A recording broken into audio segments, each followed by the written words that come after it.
श्रीपरमात्मने नमः। गुरुवायुपुराधीशं विष्णुं नारायणं हरिं वासुदेवं जगन्नाथं कृष्णं वन्दे जगद्गुरुं। हरिः ओम् श्रीगुरुभ्यो नमः। हरिः ओम्। శ్రీమన్నారాయణీయము దశమ స్కంధ పరిచ్ఛేదము 82వ దశకము ఉషాపరిణయము నృగమహారాజునకు శాప విముక్తి. ప్రద్యుమ్నో రౌక్మిణేయః సఖలు తవ కలాశంబరేణాహృతస్తం హత్వా రత్యా సహాప్తో నిజపురమహరద్రుక్మి కన్యాం చ ధన్యాం తత్పుత్రోథానిరుద్ధో गुणनिधिरवहद्रोचनां रुक्मिपौत्रीं तत्रोद्वाहे गतस्त्वं न्यवधिमुसलिना रुक्म्यपि द्यूतवैरात् बाणस्य सा बलिसुतस्य सहस्रबाहोः माहेश्वरस्य महिता दुहिता किलोषा त्वत्पौत्रमेनमनिरुद्धमदृष्टपूर्वम् स्वप्नेऽनुभूय भगवन् विरहातुराभूत् योगिन्यतीव कुशला खलु चित्रलेखा तस्याः सखी विलिखति तरुणानशेषान्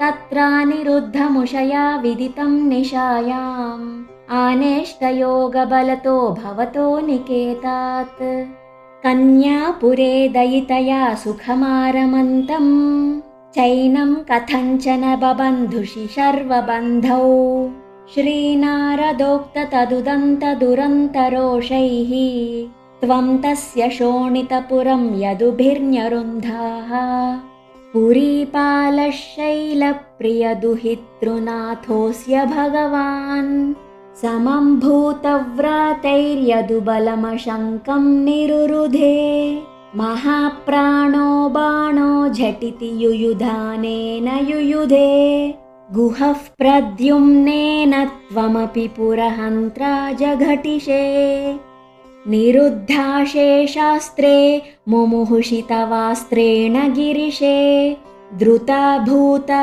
भीताः प्रमथकुलवीराः प्रमथिताः परास्कन्दत्स्कन्दः कुसुमशरबाणैश्च सचिवः सकुम्भाण्डो भाण्डं नवमिव बलेनाशु बिभिदे चापानां पञ्चशत्या प्रसभमुपगते छिन्नचापेऽथ बाणे व्यर्थे याते समेतो ज्वरपतिरशनैरज्वरित्वज्वरेण ज्ञानी स्तुत्वाथ दत्त्वा तव चरितजुषां विज्वरं सज्वरोगात् प्रायोऽन्तर्ज्ञानवन्तोऽपि च बहुतमसा रौद्रचेष्टा हि रौद्राः बाणं नानायुधोग्रं पुनरभिपतितं दर्पदोषाद्वितन्वन् निर्लोनाशेषदोषं सपदि बुबुधुषा शङ्करेणोपगीतः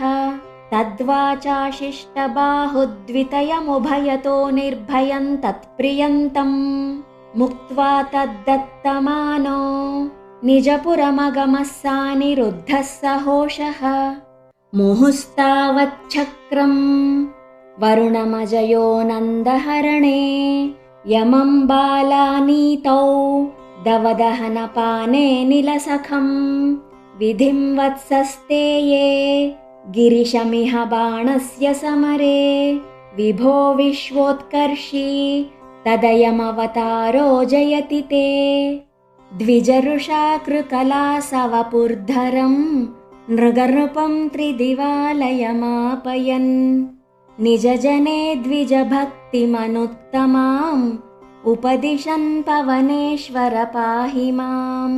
श्रीहरये नमः।